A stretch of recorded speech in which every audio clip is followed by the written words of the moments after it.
सार्वजनिक गणेशोत्सवामध्ये प्रत्येक गणपती मंडळाचं वेगळं असं वैशिष्ट्य असेल. आपल्या मंडळाचं असं नाव काय आणि कोणते उपक्रम तुम्ही वर्षभर करता?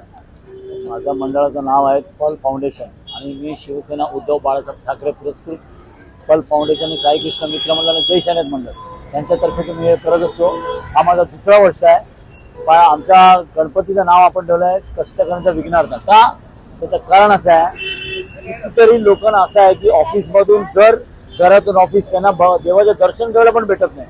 म्हणून मी बघा यासमोर स्टेशन आहे, तिथून लोक येतात आणि दर्शन करून जातात. त्यासाठी या स्पॉट निवडला आणि यासाठी कष्ट करायचा विघ्नार्थ दिला. एकीकडे मुंबईमध्ये मोठ्या मोठ्या मूर्ती प्रसिद्ध असतात, परंतु आपली मूर्ती जरी मोठी असली तरी सुद्धा आपण स्पर्धेमध्ये आहात. का वाटतं आपल्याला की छोटी मूर्ती सुद्धा तितकीच महत्वाची असते? छोटी मूर्तीचा एक वैशिष्ट्य असतं, आपण स्वतःहून जाऊन विसर्जन करू शकतात आणि त्याच्यामुळे पर्यावरणाला काही नुकसान होणार नाही. आणि आमचं ते छोट्या मूर्ती शाडूच्याच मूर्ती आहे.